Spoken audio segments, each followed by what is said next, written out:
ॐ भूर्भुवः स्वः तत्सवितुर्वरेण्यं भर्गो देवस्य धीमहि धियो यो नः प्रचोदयात्। ॐ शान्ति शान्ति शान्ति। ये महर्षि ब्रह्मा के उपदेश जो उनके अपने शब्दों में हैं, वही तीसरा वीडियो है। ये भगवान रामना के जो शिक्षाएं या उपदेश हैं वो प्रश्न उत्तर के रूप में है। पहला प्रश्न पिछले वीडियो का, मनुष्य जागृत की अपेक्षा गाढ़ निद्रा में शुद्ध चैतन्य के अधिक निकट है। भगवान रामना उत्तर देते हैं इसका। निद्रा, स्वप्न एवं जागृत आत्मा में दिखने वाले दृश्य हैं। आत्मा स्वयं निश्चल है, केवल सभानता की अवस्था है। क्या कोई अक्षण भर के लिए भी आत्मा से दूर रहता है? यदि यह संभव होता तभी आपका प्रश्न बन सकता था। प्रश्न, क्या प्राय ऐसा नहीं कहा जाता कि हम जागृत की अपेक्षा निद्रा में शुद्ध चेतना के अधिक समीप होते हैं? भगवान रामना महर्षि उत्तर देते हैं, प्रश्न का ऐसा भी प्रारूप हो सकता है। क्या मैं गाढ़ निद्रा में जागृत की अपेक्षा से आपसे अधिक निकट होता हूँ? आत्मा शुद्ध चैतन्य है, कोई भी कभी भी आत्मा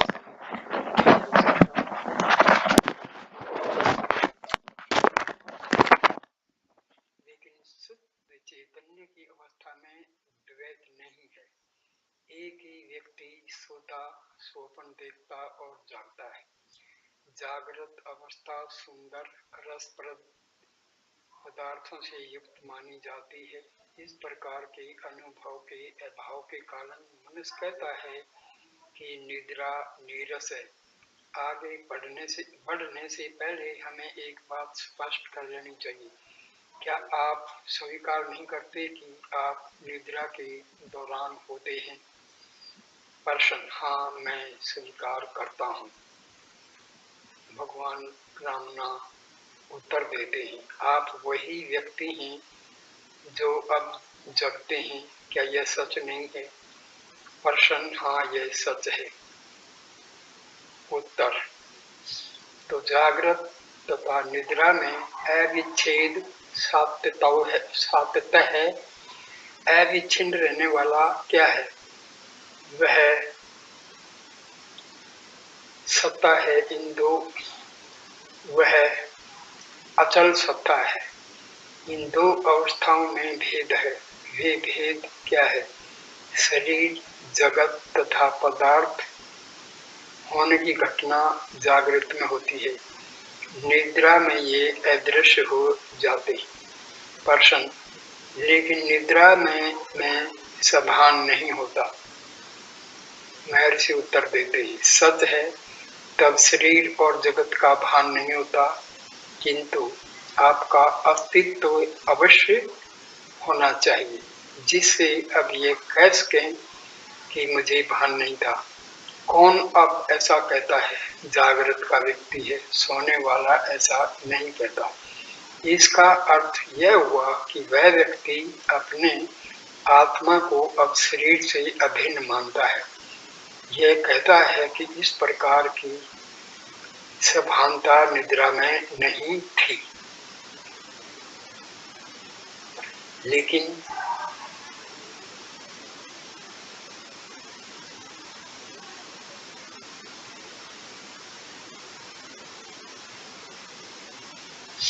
क्योंकि आप अपने आप को शरीर से एक रूप मानते हैं, आप अपने चारों ओर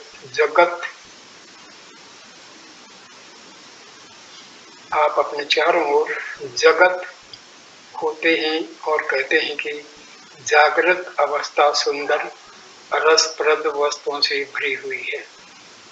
निद्रा नीरस लगती है क्योंकि उसमें आप एक व्यक्ति के रूप में नहीं थे, इसलिए ये चीजें भी नहीं थी। लेकिन हकीकत क्या है? सत्ता तीनों अवस्थाओं में अविच्छिन्न रूप से मौजूद थी है। व्यक्ति एवं चीजें अविच्छिन्न नहीं रहती। प्रश्न हाँ। उत्तर, जो अविच्छिन्न है वह शाश्वत है, जो अविच्छिन्न है वह अनित्य है। प्रश्न हाँ। महर्षि उत्तर देते, इसलिए सत्ता की अवस्था नित्य है और शरीर तथा जगत नित्य नहीं है। वे सनातन निश्चल सत्ता जमा चेतना के पर्दे पर आते जाते रहने वाले अनित्य दृश्य हैं। प्रश्न, सापेक्ष दृष्टि से निद्रा जागृत की अपेक्षा शुद्ध चैतन्य के अधिक समीप नहीं है? महर्षि उत्तर देते हैं, हाँ, इस अर्थ में कि नींद से जागृत में आने की संधि काल में अहम विचार शुरू होता है। मन अपना कार्य प्रारंभ करता है, विचार प्रकट होते हैं और शारीरिक चेष्टाएं होने लगती हैं। इन सब के कारण हम ये कहते हैं कि हम जग गए हैं। निद्रा का लक्षण यह है कि यह सारी उत्क्रांति उसमें नहीं है, इसलिए वह जागृत की अपेक्षा शुद्ध चेतना के अधिक समीप है। लेकिन इस कारण से साधक को हमेशा नींद में रहने की इच्छा नहीं करनी चाहिए। सबसे पहले यह असंभव है क्योंकि वह अन्य अवस्थाओं के साथ अनिवार्य रूप से बदलती रहती है। दूसरे, निद्रा आनंद की वह अवस्था नहीं है जिसमें ज्ञानी नित्य तथा अपरिवर्तित रूप से रहता है, और लोग निद्रा को सभानता की स्थिति नहीं मानते, लेकिन ज्ञानी तो निरंतर सभान रहता है। इस प्रकार ज्ञानी जिसमें प्रतिष्ठित है उस अवस्था से सुषुप्ति भिन्न है। सबसे अधिक महत्व की बात यह है कि निद्रा में मनुष्य विचारों से तथा उनके संस्कारों से अछूत रहता है, अतः उसमें प्रयत्न असंभव होने से मनुष्य उसे अपनी इच्छा से बदल नहीं सकता। इस कारण यद्यपि वह शुद्ध चैतन्य से अधिक निकट है, वह आत्म साक्षात्कार के लिए आवश्यक परिवर्तन के लिए उपयुक्त नहीं है।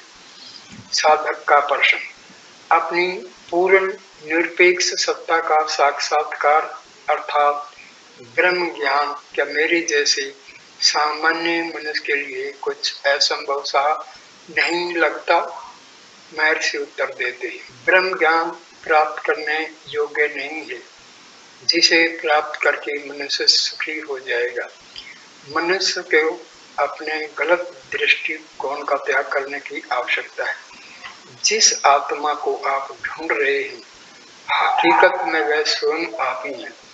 आपका काल्पनिक अज्ञान आपको उस कभी न खो हुए 10वें पुरुष की खोज के समान अनावश्यक ही परेशान कर रहा है। एक कथानक में 10 मूर्ख लोग नदी पार करके दूसरे किनारे पहुंचे। तब पूरे 10 पार आए हैं या नहीं इसका निर्णय करने के लिए उनमें से एक ने गिनना शुरू किया, लेकिन दूसरों को गिनने की धुन में वह स्वयं को गिनना भूल गया। उसने कहा, हम 9 ही हैं। निश्चित रूप से हम में से एक गायब है, वह कौन हो सकता है? दूसरे ने कहा, तुमने ठीक गिना है क्या? और खुद गिनने लगा, किंतु उसने भी 9 ही गिना। सबने सहमति से कहा, हम 9 ही हैं। उन्होंने स्वयं से पूछा कि वह खोया हुआ कौन हो सकता है। खोए हुए साथी को खोजने के उनके सारे प्रयत्न निष्फल रहे। उनमें से सबसे अधिक भावुक और मूर्ख ने कहा, वह जो भी हो डूब गया, हमने उसे खो दिया। और वह रोने लगा तो दूसरे सब भी रोने लगे। इस सत्य को सुनकर मन संतुष्ट क्यों नहीं हो जाता?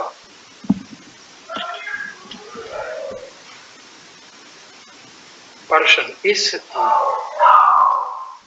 सत्य को सुनकर मन से संतुष्ट क्यों नहीं हो जाता? उत्तर, क्योंकि संस्कारों का नाश नहीं किया गया है। जब तक संस्कारों का नाश नहीं हुआ, संदेह और गलत धारणाएं बनी रहेंगी। इन संदेहों को तथा गलत धारणाओं को नष्ट करने के लिए सारे उपाय किए जाते हैं। ऐसा करने के लिए उनके मूल को काट देना चाहिए। संस्कार वह मूल है। गुरु की बताई हुई पद्धति से अभ्यास करने से ये बेअसर हो जाते हैं। गुरु इतना कार्य शिष्य के लिए छोड़ देता है जिससे वह स्वयं समझ सके कि अज्ञान का अस्तित्व नहीं है। सत्य का श्रवण प्रथम भूमिका है। इससे यदि दृढ़ ज्ञान नहीं होता तो मनन तथा निरंतर निधिध्यासन आवश्यक होता है। इन दोनों से संस्कार बीज जल जाते हैं, तब वे असर होकर फिर अंकुरित नहीं होते। कुछ असाधारण लोग सत्य को केवल एक बार सुनकर दृढ़ ज्ञान प्राप्त कर लेते हैं। ये आगे बढ़े हुए पक्व साधक होते हैं। नए साधकों को ज्ञान प्राप्त करने में अधिक समय लगता है। प्रश्न, अविद्या कैसे उत्पन्न हुई? उत्तर, अविद्या उत्पन्न नहीं हुई है। उसका अस्तित्व सच्चा नहीं है। जो है वह विद्या ही है। प्रश्न, तो मुझे साक्षात्कार क्यों नहीं होता? उत्तर, संस्कारों के कारण। लेकिन इस बात का अन्वेषण कीजिए कि किसे और किसका साक्षात्कार नहीं होता। तब अविद्या है ही नहीं, यह स्पष्ट हो जाएगा। प्रश्न, तो लक्ष्य को मानकर साधना प्रारंभ करना गलत है कि नहीं? महर्षि उत्तर देते हैं, यदि कोई प्राप्त करने योग्य लक्ष्य है तो वह नित्य नहीं हो सकता। लक्ष्य पहले से ही मौजूद होना चाहिए। हम अहंकार के साथ लक्ष्य तक पहुंचना चाहते हैं, लेकिन लक्ष्य अहंकार के पहले ही मौजूद है। जो लक्ष्य में है वह हमारे अर्थात अहंकार के जन्म के पूर्व से ही है। क्योंकि हमारा अस्तित्व है, अहंकार का भी अस्तित्व दिखता है। यदि हम आत्मा को अहंकार माने तो हम अहंकार बन जाते हैं। यदि मन माने तो मन एवं शरीर माने तो शरीर हो जाते हैं। विचार विविध रूप वाले कोशों को बनाता है। पानी पर छाया हिलती हुई मालूम पड़ती है। क्या कोई उस छाया का हिलना रोक सकता है? यदि उसका हिलना बंद हो जाए तो आप पानी को नहीं, केवल प्रकाश को देखेंगे। उसी तरह आप अहंकार तथा उसकी चेष्टाओं की ओर ध्यान मत दीजिए, केवल इसके पीछे रहे हुए प्रकाश को देखिए। अहंकार अहम विचार है, सच्चा अहम आत्मा है। प्रश्न, यदि केवल विचारों के त्याग का प्रश्न है तो साक्षात्कार एक कदम दूर है। महर्षि उत्तर देते हैं, साक्षात्कार पहले से ही है। निर्विचार अवस्था ही सच्ची अवस्था है। साक्षात्कार कोई क्रिया नहीं है। क्या ऐसा कोई है जिसे आत्मा साक्षात न हो? क्या कोई अपने अस्तित्व का इनकार कर सकता है?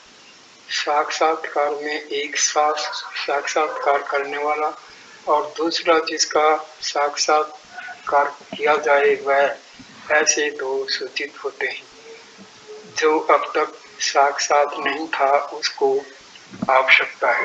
जो स्वयं से भिन्न होकर अपने भीतर ही विद्यमान है उसे मैं नहीं जानता ऐसा कहना मैं स्वयं अपने आप को नहीं जानता ऐसा कहने के बराबर है।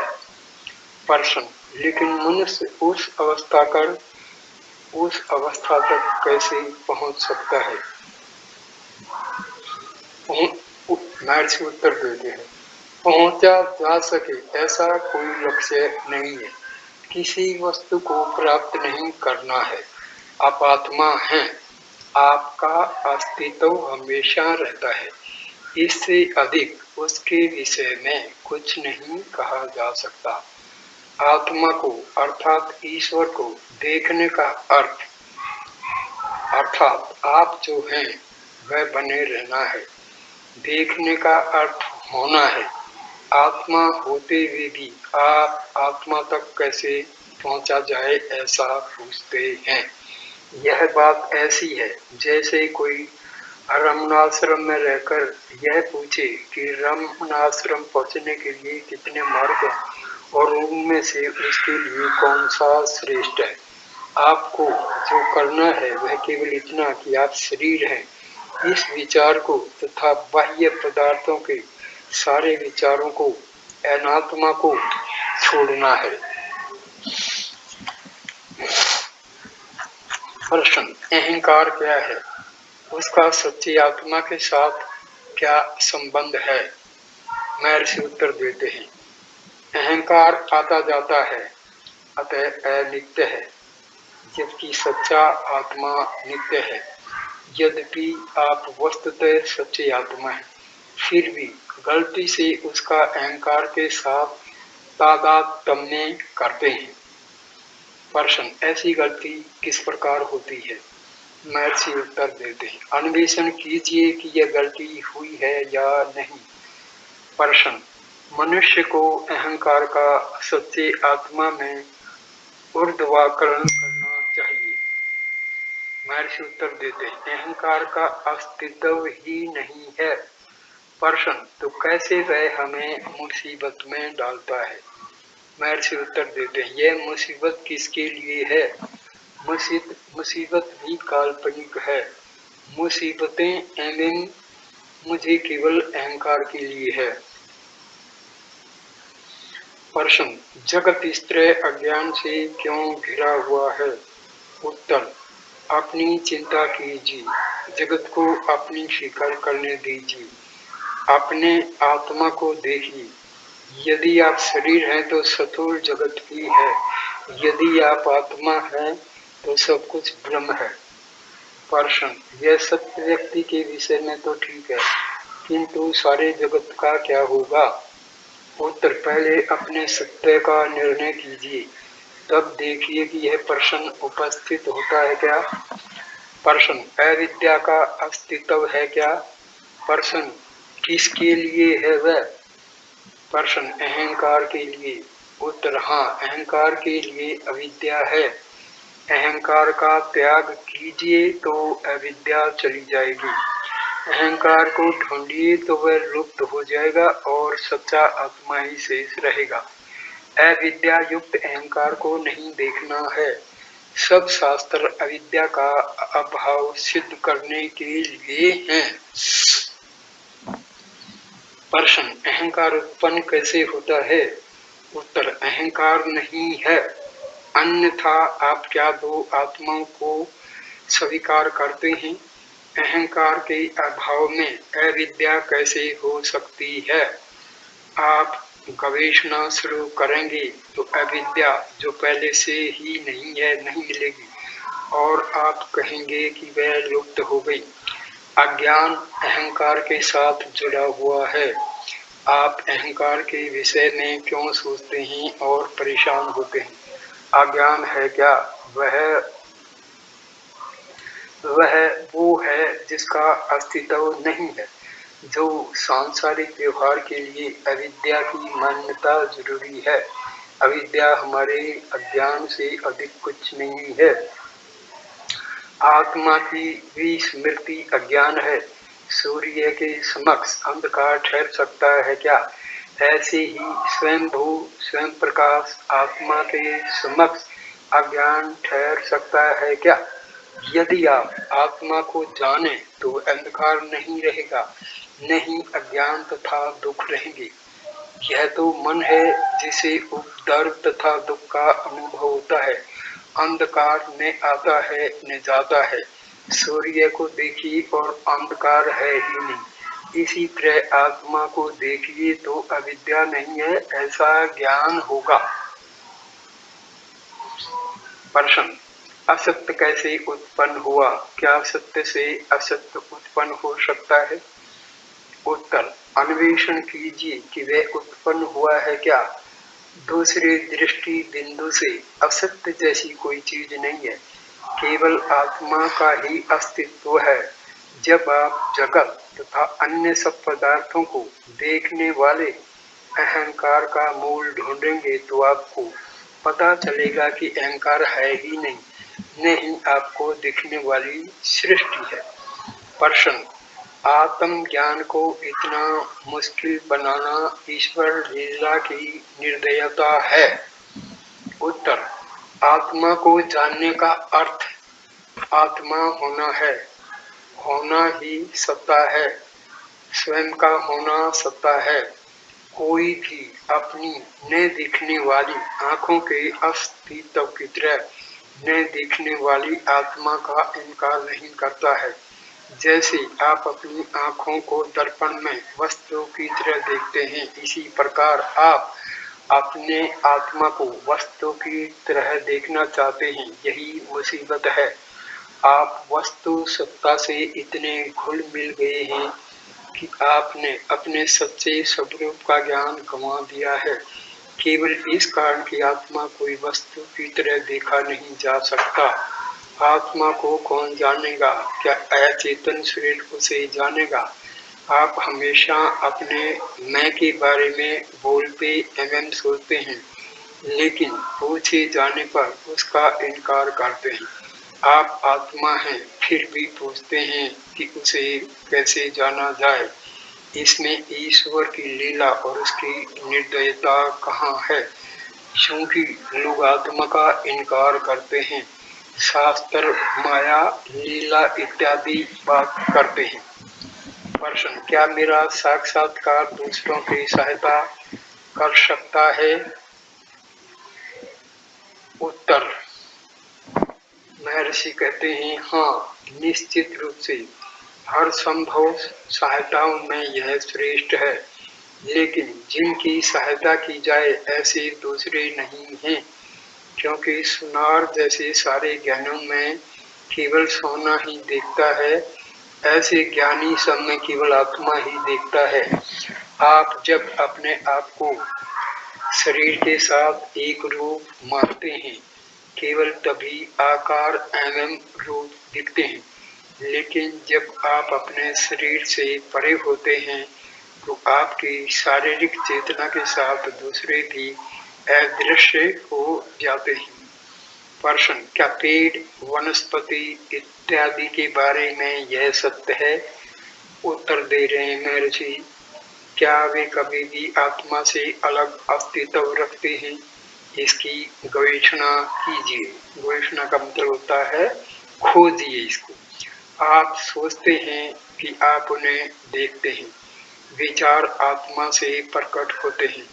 ढूंढ निकालिए कि ये विचार कहाँ से प्रकट होते हैं, तब विचार शांत हो जाएंगे और केवल आत्मा शेष रहेगा। प्रश्न, मैं यह बात बौद्धिक स्तर पर समझता हूँ, लेकिन वे अब भी दिखते हैं। महर्षि जवाब देते हैं, हाँ, यह चलचित्र जैसा है। पर्दे पर प्रकाश डाला जाता है और उस पर दिखने वाली गतिशील छायाएं प्रेक्षक वर्ग में ऐसा प्रभाव उत्पन्न करती हैं जैसे कोई कथा दिखाई जा रही हो। यदि उस कथा में दर्शकों को भी कथा के भाग के रूप में पर्दे पर दिखाया जाए तो दृष्टा और दृश्य दोनों पर्दे पर दिखेंगे। इसको आप पर घटाइए। आप पर्दा हैं। आत्मा ने अहंकार उत्पन्न किया है और अहंकार अपने ऊपर चित्त के विचारों के भार से लदा हुआ है, जो जगत वृक्ष वनस्पति इत्यादि के रूप में दिख रहे हैं, जिसके बारे में आप पूछ रहे हैं। वस्तुतः यह सब आत्मा के अलावा कुछ नहीं है। यदि आप आत्मा को देखें तो वही सर्वदा सर्वत्र सर्वरूप दिखाई देगा। आत्मा से अलग कुछ नहीं है। प्रश्न, हाँ, अब भी मैं केवल सैद्धांतिक स्तर पर समझ रहा हूँ, फिर भी आपके उत्तर सादे सुंदर अश्रद्धेय हैं। उत्तर, मैं नहीं समझ पा रहा हूँ, यह विचार भी एक विघ्न है। वस्तुतः केवल आत्मा ही है। हमारा सच्चा स्वभाव मुक्ति है, लेकिन हम कल्पना करते हैं कि हम बद्ध हैं और मुक्त होने के लिए विविध शर्मसाध्य साधनाएं करते हैं, जबकि हर समय हम मुक्त ही होते हैं। यह बात तब समझ में आएगी जब हम उस भूमिका पर होंगे। तब हमें आश्चर्य होगा कि जो हम सर्वदा थे और हैं, उसे प्राप्त करने के लिए हमने कठोर परिश्रम किया। उदाहरण से बात स्पष्ट होगी। एक साधक इस खंड में सो जाता है। सोपन में वह विश्व यात्रा पर निकलता है और पर्वत, घाटी, जंगल, विविध देश, रण, समुद्र वाले पृथ्वी के कई खंडों को पार करता हुआ कई वर्षों तक कठिन यात्रा करने के पश्चात थका हारा इस देश में वापस आता है। तिरुवन्नमलाई में पहुंचता है, आश्रम में प्रवेश करता है और इस खंड में आता है। उसी क्षण वह जग जाता है और देखता है कि वह अपनी जगह से एक इंच भी दूर गया नहीं, बल्कि हमेशा खंड में ही था। ठीक इसी प्रकार का जन्म मरण रूप संसार का अनुभव है। यह पूछने पर कि हम स्वतंत्र होते हुए भी बद्ध होने की कल्पना क्यों करते हैं, मेरा उत्तर यह है कि इस खंड में रहकर भी आपने कई पर्वत, घाटी, रण, समुद्र वाले अनेक खंडों की यात्रा की कल्पना क्यों की। यह सब मन अर्थात माया है। इस वीडियो को मैं यहीं पर विराम देता हूँ। Thank you for watching this video. Please like, comment and share the video and subscribe the channel. नमस्कार मेरे प्यारे दोस्तों। और ये महर्षि की जो शिक्षाएं हैं वे जारी रहेंगे वीडियो। धन्यवाद, नमस्कार।